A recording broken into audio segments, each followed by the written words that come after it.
5 বলে 5 ছক্কা। Rising stars Asia কাপে ক্যারিয়ারের সেরা ইনিংসটাই কি খেললেন আকবর আলী? সেই সাথে নির্বাচকদেরও কাজ বাড়িয়ে দিলেন। জাতীয় দলের ডাক পাওয়ার দাবিটাও জানিয়ে রাখলেন। হংকং চায়নার বিপক্ষে খেললেন ঝোড়ো এক ইনিংস। আকবর কত ভালো ব্যাটার তার একটা ব্যাখ্যা দিয়েছেন তার সাবেক কোচ নাভিদ নওয়াজ, যার হাত ধরে বিশ্বকাপ জিতেছিলেন আকবর আলীরা। সেই কোচের চোখে আকবর টপ ক্লাস। নির্বাচকরা কেন তাকে জাতীয় দলের জন্য বিবেচনা করেন না, সেই প্রশ্ন ছুড়ে দিলেন Navid. Well, I think Akbar has performed quite well in the last year or so, and সে গেল বছরও দারুণ করেছে। আমি জানি সে দুর্দান্ত ক্যাপ্টেন্সি করে, মিডল অর্ডারে দারুণ ব্যাটিংও করে। আমি জানি না জাতীয় দলের নির্বাচকরা তাকে নিয়ে কি ভাবছে।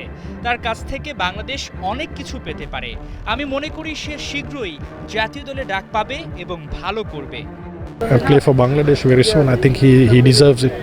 ঘরোয়া ক্রিকেটে আকবর নিয়মিতই ভালো করেন, তবুও জাতীয় দলের জন্য তার ডাক আসে না। প্রশ্ন ছিল এ নিয়ে আকবরের কোনো হতাশা কাজ করে কিনা।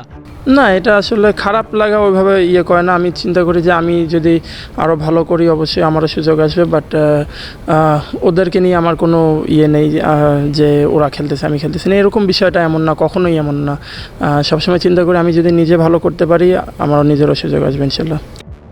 ঘরোয়া লিগের পারফরমেন্সের উপর ভর করে জাতীয় দলের প্লেয়ার সিলেকশন করেন সিলেক্টররা, আর সেখানে আকবরের পারফরমেন্স তার হয়েই কথা বলছে।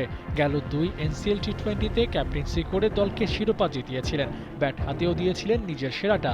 এনসিএল টি20 2025-26-এ মিডল অর্ডারে ব্যাট করে দ্বিতীয় সর্বোচ্চ রান গেটার হয়েছিলেন এই ব্যাটার। তখনও আলোচনা এসেছিল এই আকবর জাতীয় দলে খেলবেন কবে। আকবরের পারফরমেন্সের ঝলক দেশ ছাড়িয়ে বিদেশের মাঠেও দেখা গেছে। হংকং চায়নার বিপক্ষে এশিয়া কাপ রাইজিং স্টার্সে 13 বল খেলার সুযোগ পেয়ে করেছেন 41 রান। ফিয়ারলেস ব্যাটিং কাকে বলে সেটাই যেন দেখিয়েছেন এই ব্যাটার। গেল এনসিএলেই মার্কুটে ব্যাটিংয়ের প্রস্তুতি নিয়ে রেখেছিলেন। 174 স্ট্রাইক রেটে মেইনটেইন করেছেন এনসিএল টি20তে।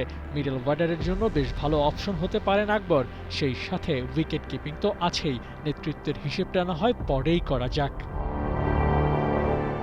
আবু নাইম, 71।